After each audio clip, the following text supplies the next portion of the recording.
Hey, Senda. Hey, Phil. Do you want to talk about how the last campaign went? Yeah, there was really some stuff that I was hoping we could chat about because there were some things I really loved, actually. Cool. Cue music.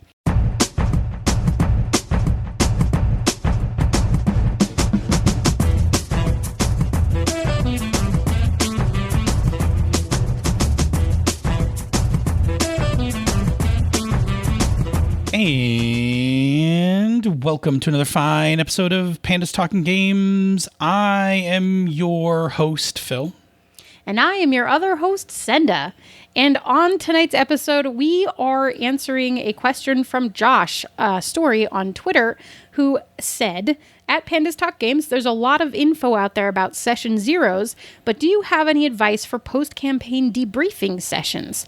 After any group effort, it's always beneficial to go over the strengths and weaknesses of your endeavor, but how do you do it without killing the mood? The mood. The mood. I'm all about the mood. The mood.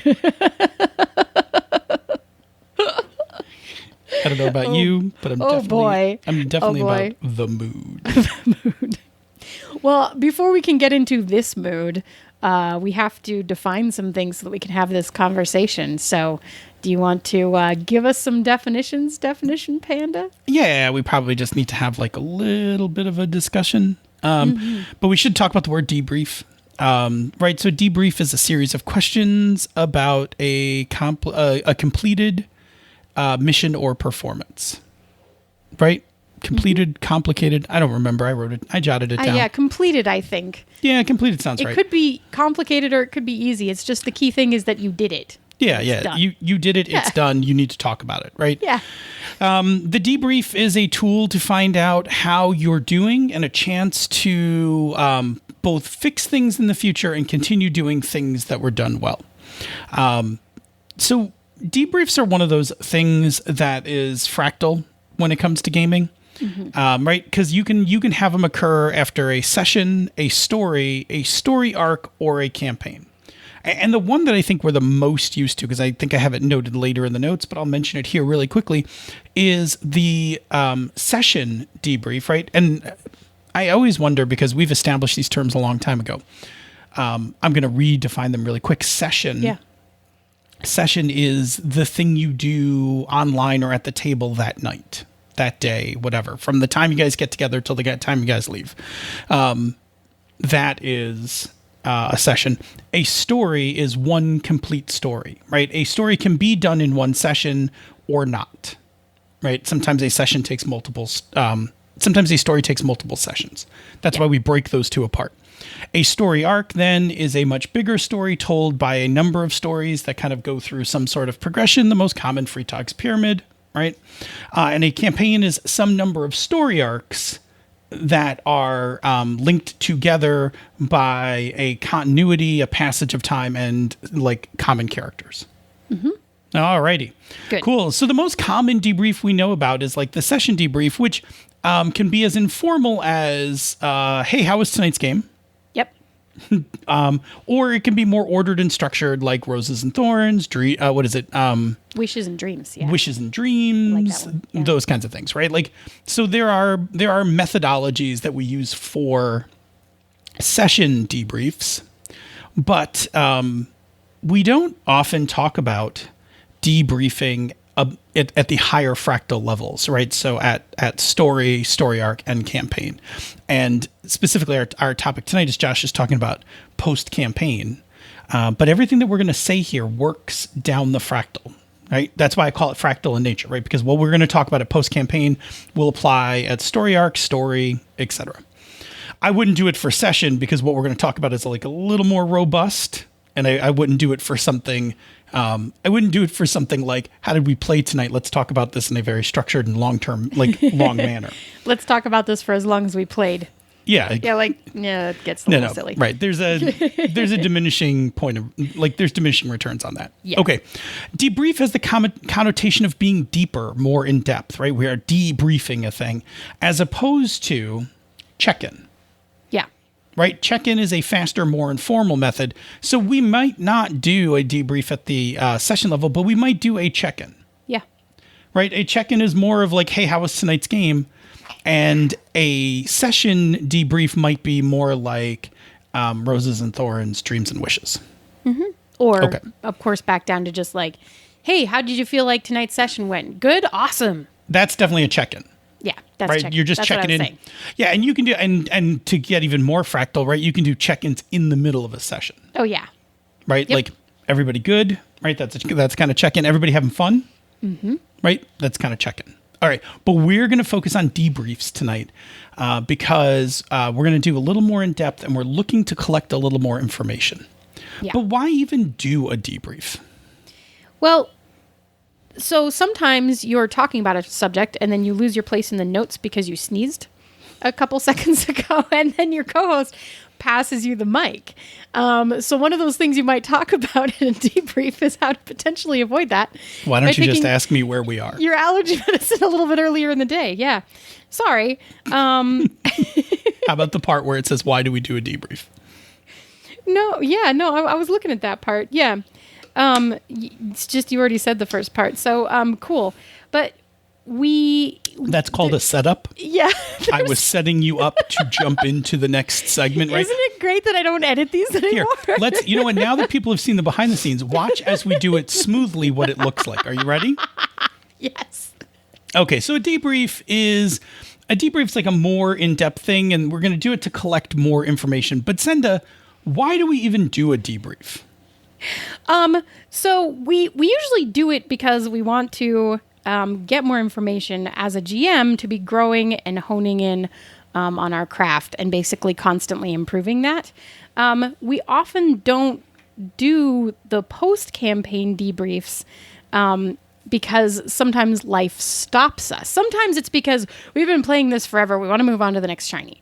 And sometimes, if we stopped that campaign and maybe there wasn't even a conclusion, maybe someone moved out of town, the campaign fell apart because the, social structure fell apart. Somebody had to start working on a different night, whatever it was, right? Somebody had a baby. That'll kill a campaign.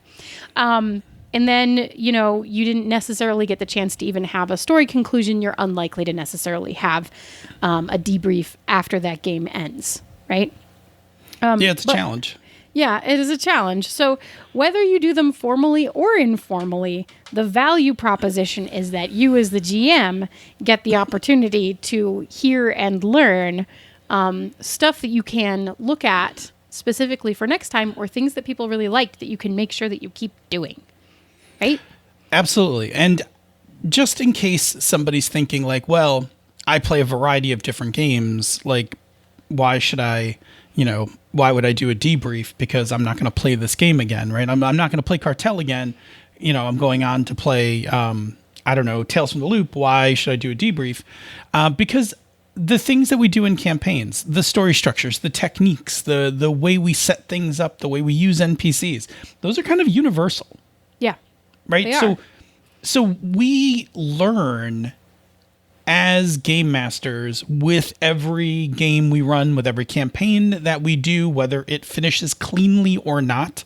Mm-hmm. We could do a whole episode on campaign endings, because they have different ways that they complete, and they just do, right? So, but we can learn, like, every time that we are behind the screen, it is a learnable experience. In fact, even when we're not behind the screen, when you are a player, you can still be learning as a GM. Absolutely. Or even listening to podcasts. Like if you listen to, hopefully we're helping be informative, but like that's our purpose. What I'm saying is if you're listening to actual play podcasts and you enjoy the way that someone is running a game, you can still be picking things up about how to run a game, whether you are playing in a game and someone else is running it, or you're listening to someone run a game, whatever that is, right? I will put one asterisk with that. Mm-hmm. In general, I agree 100% with that answer. Oh, yeah. But I will say that actual plays that are highly engineered for entertainment consumption don't always reflect actual GMing. Reality. Yeah. The thing to remember with podcasts is that they can be edited and engineered. The ones that I tend to listen to are mostly edited for like content and smoothness of listening.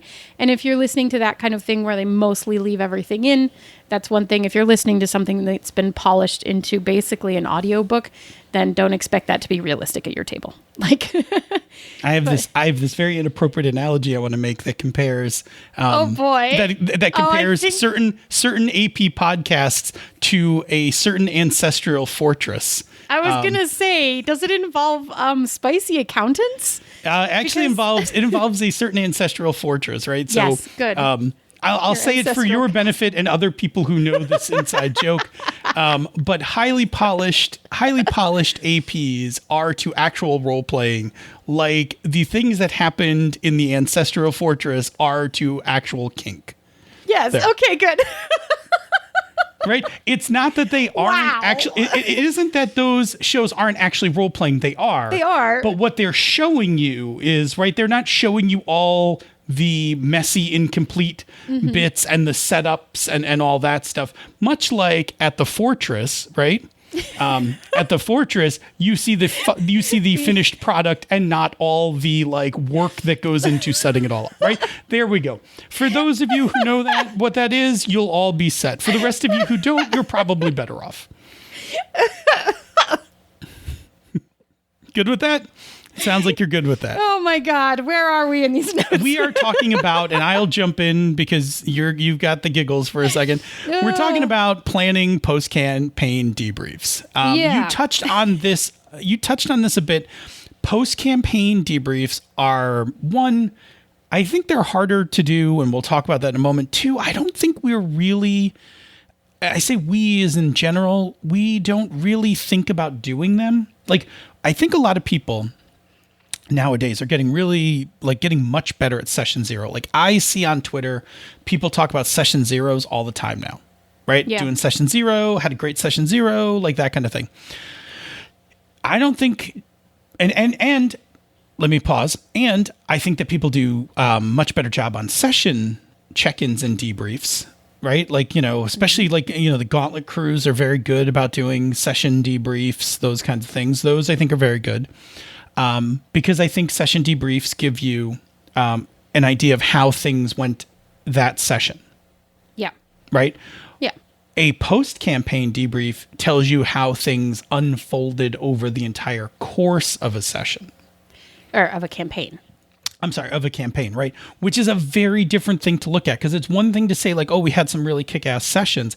It's another thing to say that, oh, your like 10-session lead up to Baron Von Badass went off extremely well. Yeah. That's a whole different set of skills and a whole different set of feedback that you wind up collecting.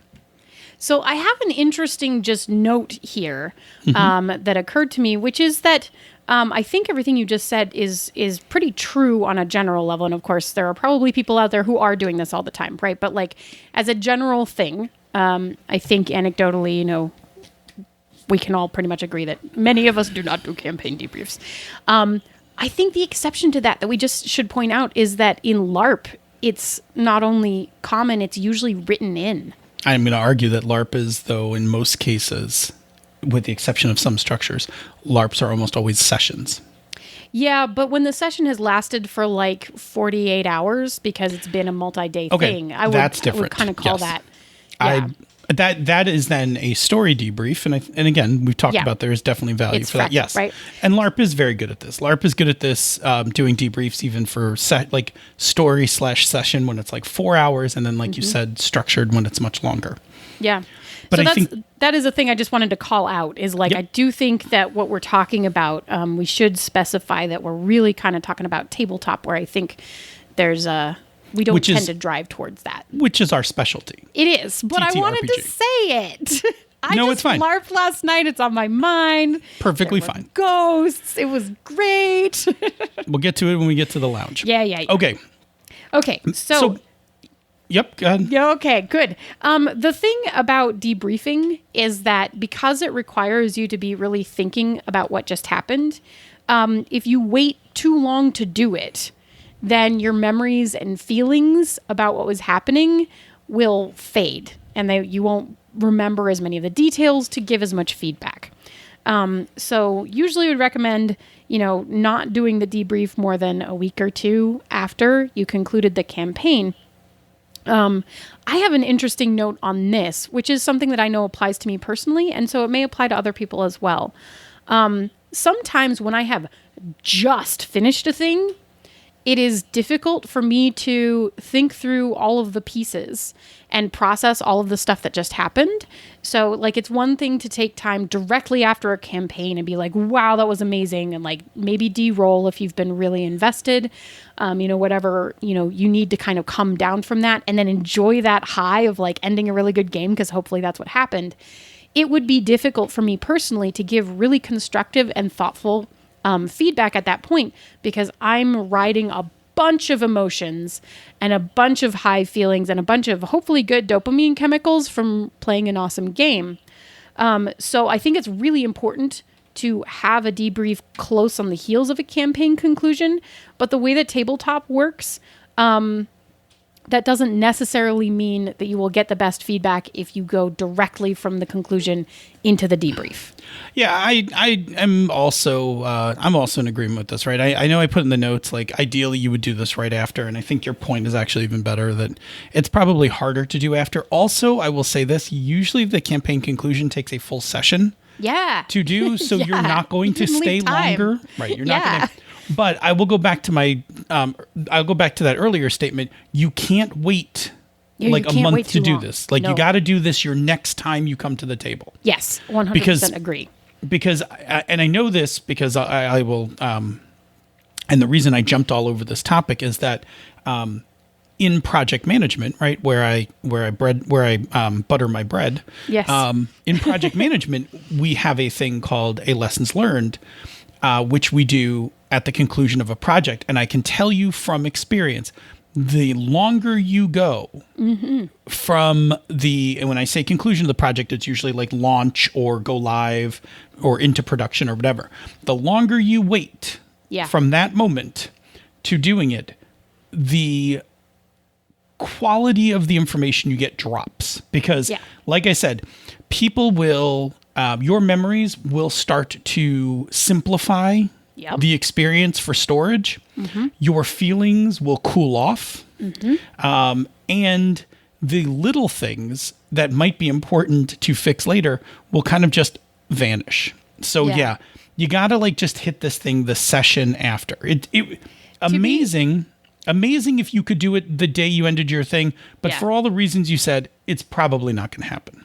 Yeah, there's actually a piece of this, which is, to be honest, if there are hot feelings that are not good feelings you probably about don't want the to campaign, then it's probably better to give those a little bit of cool off time before you have the conversation. Having said that, I think that there are things you can ask your players to do, like, in the next couple of days before we get back together, if there's anything that is leaping out at you that you want to make sure that you remember, like, jot it down, right? So in a moment, we're going to talk about a structure. We're going to talk about action. We're going to talk about a structure. And so I will, and when we get to that, I will kind of talk to you about how I do my lessons learned. And in a way that's similar to that, we'll actually address just what you said. About jotting some stuff down. So the thing is we don't make time for these, right? Because usually the session after we've concluded a campaign winds up being session 0 or session -1. -1 being the what game are we going to play next? Get together, right? So we don't often at the end of a big campaign say, you know what we need to do is finish the campaign. We need to have a debrief. Then, like, maybe you could mix it, right? Let's do the debrief for an hour or so, and then let's pick our new game. Right? That's how we should be doing it. And then roll into our session 0. Or if we know what game we're going to play next, let's do our debrief and let's start our session 0, whether we finish it or not in that session. That's what we should be doing. I don't think we do it. And I say I don't think, and I'm sure based on the internet, the fact that I say I don't think we're doing it, people are going to pop up and be like, I totally do it every campaign I ever finish. That's excellent. I don't do it. Good job. Right. I haven't done it. Right. I don't do it. I'm a pretty seasoned GM, and I like to think I'm pretty typical in a lot of things. I have not been doing post-campaign debriefs, and I mean debriefs in the more formal sense. We'll talk about that in a second. I have done plenty of check-ins. Yes, absolutely. I do check-ins all the time. Like, I do check-ins continuously because I'm making like small changes. But am I going back and looking at how well did my campaign execute? No, I'm not. Should I? Yes, I probably should. Okay. Yeah. Good. All right. Cool. Let me now introduce a structure for doing this. I will do the parts written in black if you want to do the parts in blue. Okay, I can do that. Yes. That way there'll be two voices for this, because otherwise that's not very much fun at all. Well, I mean, it's fine. I like listening to you talk. It's fine if you like listening to me talk. I'm pretty sure people come to this podcast not to just hear me ramble. So good. Carry on. It's important we share voice in this. Okay. So as I said before, there's no one way to debrief anything. Like, you could just sit around and be like, how did the campaign go, right? And just have a conversation about it. That's totally legitimate debrief. But like I said, in project management, we do a thing that's called lessons learned specifically for this, right? Like, this is an exercise we do as project managers. I do it multiple times a year at the conclusion of my projects, schedule my lessons learned. It is a way to wrap up. It's a way to wrap up the project as well as to capture a bunch of things. I'm going to talk about what we capture in a second. Now, we'll first go through the sections of the debrief, right, of the lessons learned. And then I'll talk to you about how I kind of set it up. Mm-hmm. And then we'll talk about some rules for when you actually have a face-to-face to talk about it. So, first of all, I only ask 3 questions. Okay. I just ask 3 questions in my lessons learned. And again, this is what you could be using for your campaign debrief. So the first one is, what went well? Yeah. This is the stuff that you want to be able to do again.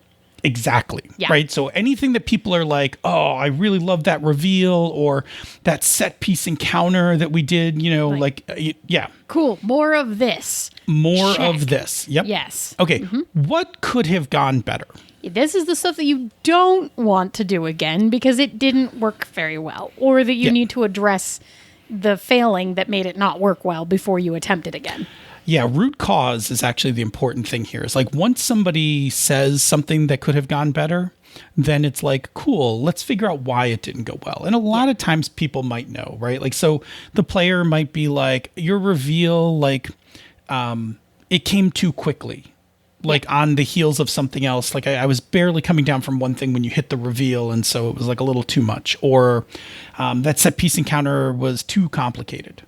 Right. Like, it was cool that you wanted to go for this 3D thing, but we actually spent more time like trying to get the miniatures to work than like actually playing it. Yeah. Yeah. Okay. So what could have gone better?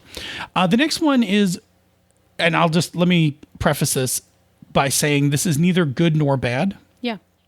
What surprised us, right? Because surprises can be good surprises or bad surprises. Yeah. And basically this is about, where did your expectations not align with what ended up actually happening, whether that was good or bad, right? Correct. Exactly. Yeah. And the reason that's important, right? The reason that's important is because what surprised us tells us that somehow we missed those, like you said, so like we missed those expectations, which means that we have an opportunity in the future to make sure that we set them properly. Yeah. Right. So perhaps it turns out that everybody liked the fact that our traveling caravan wound up staying, at this outpost for most of the campaign. Yeah. Right. But maybe that wasn't the way the campaign was originally pitched. Right. So like when somebody says like, oh, what surprised me was like, we never left, outpost, 5, but I actually really liked outpost 5 and the rest of the campaign that went from there. So it was a surprise, but I was cool. Right. That's a thing. Go ahead. I was going to say, I kind of ran that campaign. It started out as a traveling circus. And then like we traveled into one town, planted the circus there, and then the circus never left there. But I also had characters basically break off and like resolve the campaign away from the circus when the whole point of the campaign was to join the traveling circus. So it was funny, but like it ended well. And like Andy still talks about the end of it. So you know, it was a good Yeah. surprise. But it surprised all of us because of the way that I GM. Well, and exactly. And so, like, this is a thing where it's like, okay, cool. Was that, like, is that a thing we need to talk about in session 0? Yeah. Like, in future games? Like, if we're talking about playing a game that's traveling, you know, do we just need to, do we need to agree? Like, maybe everybody got, like, super attached to things going on in the outpost and then didn't want to leave. Like, Whatever should it was, we, yeah. you know, Do or should we, you know, or the next time we say we're going to do a traveling game, just assume that we're traveling to one place and then stay there. Like, Right. Or like just accommodate for like, we may fall in love with a spot and stay. exactly. Or we may And- keep traveling. Correct. Like we'll like maybe at the end of a story we'll all decide is it time to pick up stakes to move? Yeah. and move on or not. Yeah. So that's the like what surprised us part. And again, not all bad. It like there are, you know, bad surprises are, you know, bad, and then, you know, good surprises are like what we call, you know, like opportunities, right? Like things you Yeah. Okay. And then the last part of it, which isn't a question, is just changes for next time, right? So like based on everything that we talked about, which is usually the surprised us and the could have gone better, like if we are going to make changes in our upcoming games, what should we do? Right. And that the changes might be things like, hey, we're going to do another traveling campaign. So do we want to check in when we reach the end of a story arc and decide if it's time to travel or not? Right. And like, Yep. so the changes can be as small as, yeah, we're just going to create a moment where we have that conversation. Yeah, maybe you started the campaign using the default set of lines and veils because Yeah. like you've played with these people forever, Yep. but then realized that like you played a space horror game and, you know, maybe we should always revisit lines and veils. Right. Secret Right. answer is yes, you should always You revisit should. lines and veils. But always, even if you do revisit lines and veils at the beginning of a campaign, you know, you can always continue to revisit them throughout the campaign. Absolutely. They're not static. Yeah. And one of the changes might be like, hey, based on this campaign, I think we've all learned we should just take this thing and put it in our lines. Yeah. Like we all hated whatever. Yeah, Like we all absolutely. hated betrayals. Yeah. Like player betrayals. Let's just put that in our lines. yeah. We don't do player betrayals anymore for our That's not a thing that happens anymore. Yeah. And I, you know, and so I do these with my project teams, these exact questions, this exact format, right? I just have a page in our company wiki that I put in place with this, which goes to now what you were saying earlier about resolving feelings and the distance before you have this debrief. Yeah. What you can do is as you prep your final session for the campaign is you can go into Google Docs. You can create this document, right? 4 sections. What went well? What could have gone better? What surprised us? And then a section at the bottom, changes for next time. You don't have people fill that in. You fill that in as a conclusion of the other 3 questions. Mm-hmm. You then, at the end of the session, you run your climax. Everybody's supercharged up, right? In having whatever feelings they're having. And you send out an email with a link and you say, cool, next session, we're going to do a full debrief on this. In the meantime, go put your thoughts under those questions while they're still fresh. Just anytime during the week, run in, put your thoughts underneath them, put your name next to it or whatever, however you want to format it. You can do like little, like when I do these in, at work, I have like a little grid under each one. Sure. Right. Like But, who you know, said it, like could be what's the root cause, but Color coded, whatever. yeah, whatever it is. Like you can just like, but have people do that because while it's in their head and while they have a week or more to process it, Yes. they can get their stuff down. Then when they show up, it becomes, you kind of read through the list, which then have discussions about those things. But also as you start doing that, everybody then starts having ideas. Yep. Because you don't want the blank page paralysis. Yeah. Right? You don't want the blank page paralysis where you show up to a blank page and it's like, okay, now everybody, throw stuff up onto this page. It's so much better if you do it in advance. So I always do that in preparation. Like even for my lessons learned, what I usually do in my project management world is that I actually spend a couple days filling it out with all the things that that are on my mind.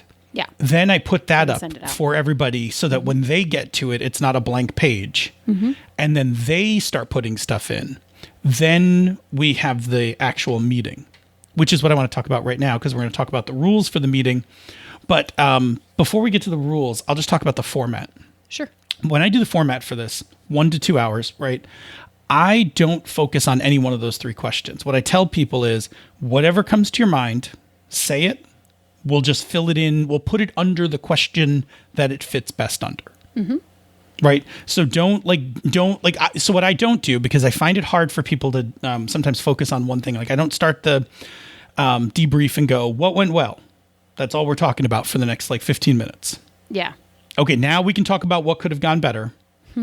Now we talk about what's surprised. And that never seems to work. What works better is you just start with, okay, if anyone has a thing, just raise your hand. Tell me what it is. I'll put it under the appropriate thing. And then if it's quiet, I'll just start reading through them in the what went well, could have gone better, surprised us order, right? I just kind of read through them. But inevitably, once you start doing that, everybody gets talking. In. Yeah. And then once everybody gets comfortable, people will say stuff. Yeah. For that, then, I have a couple ground rules when I do this in project management land, and I highly encourage you adopt these same I think they're important rules. ones. Yeah. I think they're super important if you want this to be a positive experience. Yes. Okay. The first one is people need to be candid. Mm-hmm. Right? So that's your truthful, straightforward, frank, you don't want people to diminish their experience or exaggerate their experiences or to gloss over something that did in fact really bother them. Exactly. Right. Right. And so I say that candid requires a certain amount of trust, but if you're playing this game, hopefully you've played this as a campaign, hopefully you already have some of that trust that you're banking on. Yeah. Be candid. Next one, which I think is super important. Very, very important. Is be kind. Yeah. And it's really important because even if you're giving negative feedback, the feedback should be directed not at the person as you're bad because XYZ, but it might be directed at an action or a stories thing that didn't work, whatever it is. For instance, that plot line was stupid. Yeah. Right? That's not kind. Right? Right. Or I did not enjoy that plot line. Yeah, that's much better. That's candid and kind. It's not passing judgment, right? Because when I say this plot line was stupid, what I'm saying is, Senda, this plot line you wrote is stupid, ergo you're stupid. Your creation was stupid. Yeah. Right? That's not going to help anybody. That's hard not to take personally, and it's a difficult thing to improve on because when you imply that someone is or creates things that are, bad for whatever reason, what you are implying is that that's inherent to them and not something that they can actively work to fix. So when you can address it as a specific thing that is separate from them, I am not a big fan of this particular thing that happens in stories. It tends to make me, uncomfortable or disengage or, it just isn't my thing, whatever it is. Then they can go, okay, cool. So when you are in my games, I'm not going to include that thing. And that's probably a terrible example because hopefully that's something you're addressing with lines and fails. Sure. But as a really simple way to just go with it, Yeah.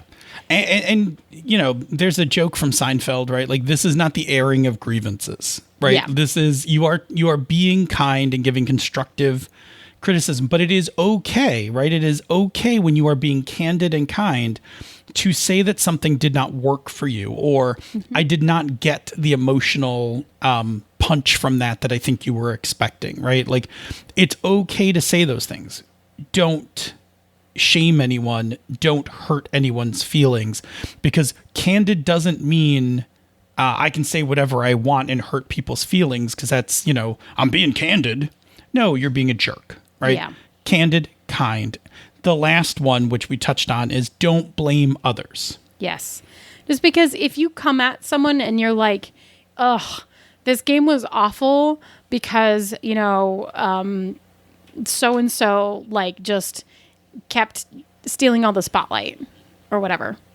It's his fault. Okay, well, that's that's going to make so-and-so feel really defensive about how he was playing the game. Correct. Or and probably the GM too, who thought that they were sharing the spotlight around a little bit more than that, right? So accusations / blaming is probably not a constructive way to have a conversation about something and actually improve it next time, because it causes a defensive response. You will almost never hear anything else after it. It's really hard to hear things when you're in a defensive place. Really hard.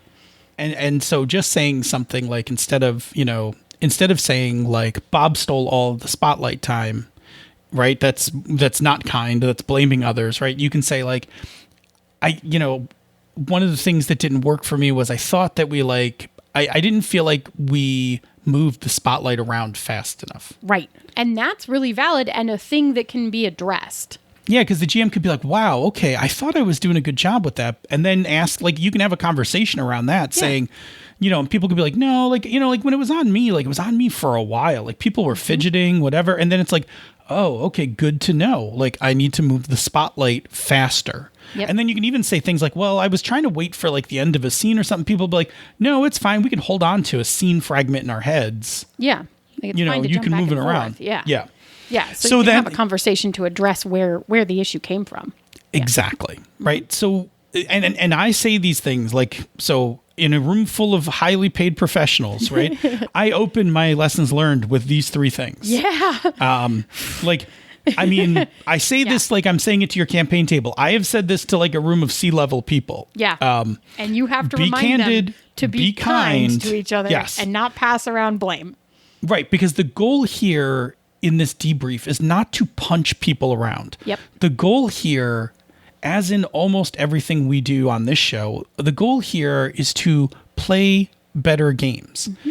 And the only way you're going to know how to improve using this tool is for this tool to yield honest information that you will want to do something about. Yes.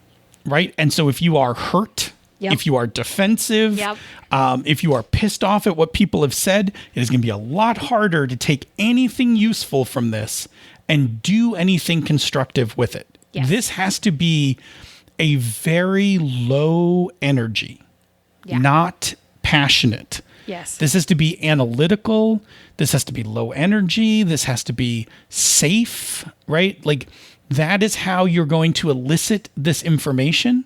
And then because you're not charged up about it or anyone else is, when you do the last part, changes for next time, you can now look at even the hard things like that story arc really didn't do anything for me and be like, oh, okay, so that kind of story isn't appealing to this group.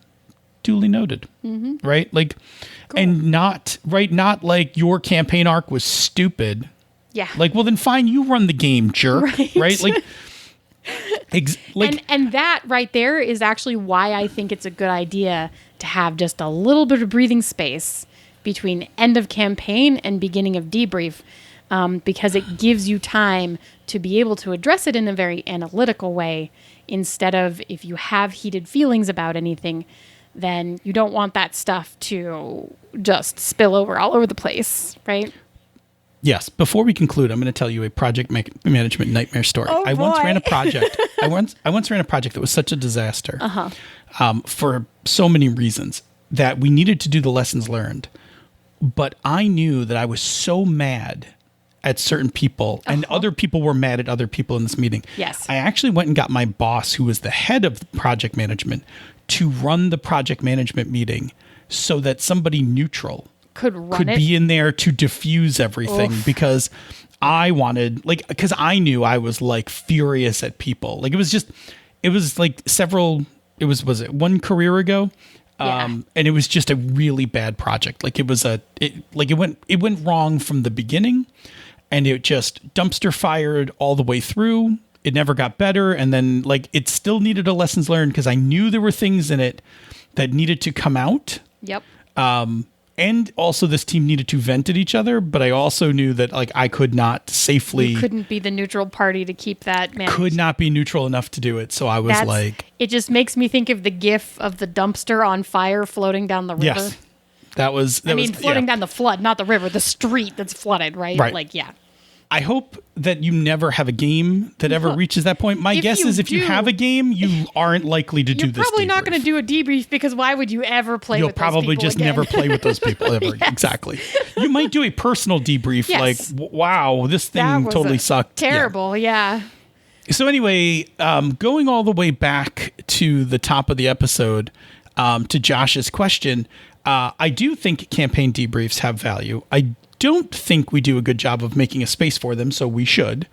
And what we've done here today is give you a template by which to do one, so that if you are interested in doing a campaign debrief, you're not left hanging.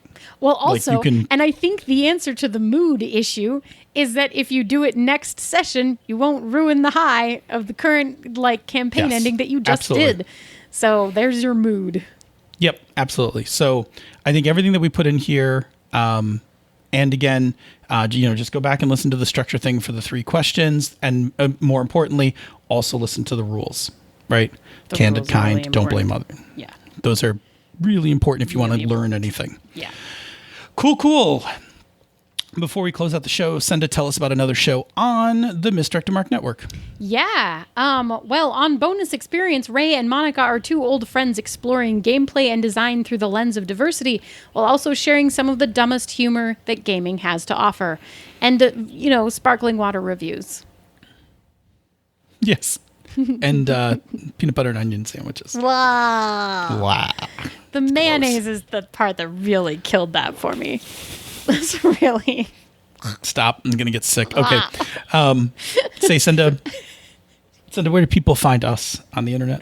Well, you can find us on Twitter at Pandas Talk Games. You can find us in the Misdirected Mark forums, or you can drop us an email, panda@misdirectedmark.com, or you can do where I hope our next topic came from, which is TikTok. I saw a TikTok. We're going to do that one next? Yeah? Yeah. Yeah? I think so. Cool. Okay. Or you can drop either of us a note on TikTok, or I have a video up you can stitch, not duet. I don't know how TikTok works. I made that a long time ago. I should make a new one. So you can stitch us and leave us a request for a topic there as well. And Phil, once they find us in one of those places, what can they do with that information that I've already just said? Yeah, exactly. What should you do? I'll tell you what you should do. You should do what Josh did today.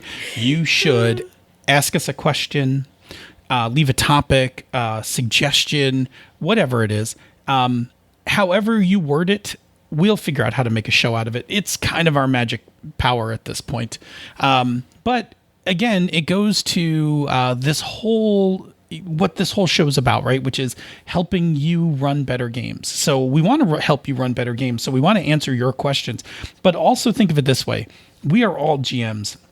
We are all playing games and running games. Therefore, if you have an issue with a thing, in all likelihood, somebody else is having it as well. So when you bring it up and we answer it here on the show, we're not just helping you. Hopefully, we're helping a couple of other people, either right now or in the future when somebody finishes a campaign and goes, I remember Pandas did that thing on Debriefs. Let me go look at that episode. Yep. Yeah.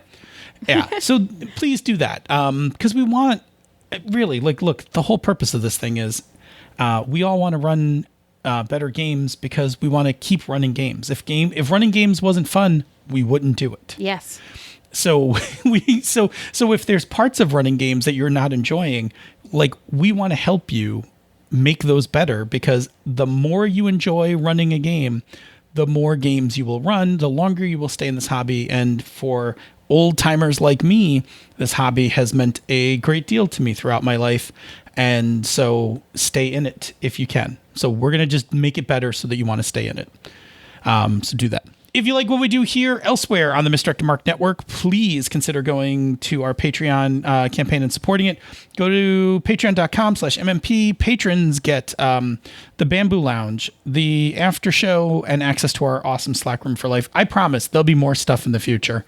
We are still kind of rocking the pandemic thing, which has kind of kept a number of things muted. But we will eventually come back. We've talked about it, but in the meantime, the awesome Slack room for life, which I can tell you is putting up pictures of delicious food, basically almost every day now. Yeah. Andrew Dacey's like near perfect steak. That thing looked like a religious experience on a plate. Looked fantastic. I myself put up a new recipe last night. We're not going to talk about it now, but it was delicious. We should just talk about this in the Bamboo Lounge. I'm going to save the Bamboo Lounge for something else. Oh, okay. But anyway, but we have people talking about role-playing games and all sorts of stuff. And they're just cool people. So if you can support us, please consider doing so. It helps make everything possible on the network. Just everything from hosting to gear and all that stuff. So we thank you for your support. If you're already supporting us, that's great. Thank you. If you're not supporting us, don't worry about it. We understand there is a thing you can do for us that does not require any monetary contribution, which is just put the word out. I just on Twitter the other day saw somebody post a thing that was like, hey, what podcast do you listen to? Bam, that right there. That's super good for us. Just getting it out to other gamers, getting it out on social media. If we put it up, we just look like we're advertising, right? I mean, which is fine. We do that. No. When we do it, it's fine. It's advertising. It's our show. We're proud of it. And we try to we'll put it out there. When it comes from you guys, that's different. That's not advertising. That's word of mouth, and that's people sharing what they like. And that's important because I'll be honest, that's how I pick up stuff. Mm-hmm. I pick up some stuff by advertising, but if I see people that I know on my Twitter talking about a game or a podcast or whatever, I'm apt to be like, if those people like it, I probably will like it too. So that's what happens. So please share it out. Talk about us where appropriate. Don't shove it down people's throats. But if somebody asks where your favorite podcast is, please jump in, tell them.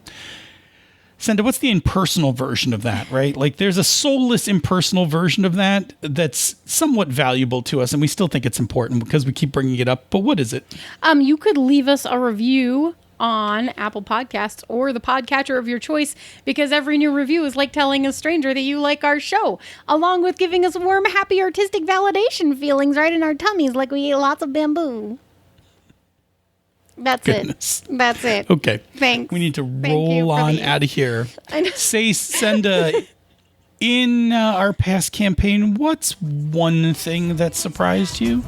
Oh, definitely the man in the bush. Show me what you got, hey, show me what you got. Show me what you got, hey, show me what you got. Show me what you got, hey, show me what you got. Show me what you got, hey. This show is a joint production of She's a Super Geek and Misdirected Mark Productions, the media arm of Encoded Designs. Show me what you got, hey, show me what you got. Show me what you got, hey, show me what you got. Show me what you got, hey, show me what you got. Show me what you got. E. Wave farms. There we go. Forms. I was just supposed to say forms, not wave. That's okay. I think it was like a build-up kind of thing. There were fun hand gestures that accompanied it that no one will be able to see. Delightful.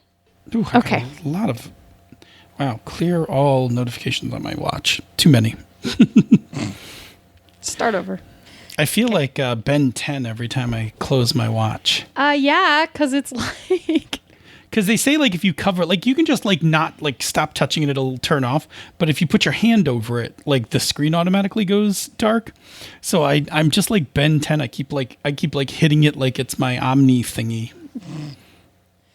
Okay. I don't know how much Ben 10 you remember. My nephews, I don't remember any my Ben nephews 10. My nephews were into Ben 10. It was a cartoon show.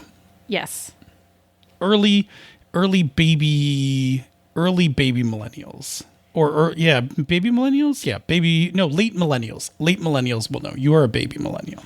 Yeah, I was like, I'm not a late millennial. I'm the very, very beginning cusp. Yeah, you're on the cusp of X and millennial. Yeah, I'm actually the weird... people actually talk about microgenerations when they talk about my specific time range. So, yeah, because I'm just a little too early for most of the stuff with the millennials, but just a little too late for all the Gen X stuff, and some weird combination is me. Anyway. Are you ready? Yes. Get ready to mark the time. Okay. Wait. Got my bracelet on. Bad clicky noises will happen. Oh, whoa. I threw it on the floor. Hey, don't throw that on the floor. Okay. All right. All right, here we go. Bloop. It's like boom, boom. Do-do-do-do-do-do.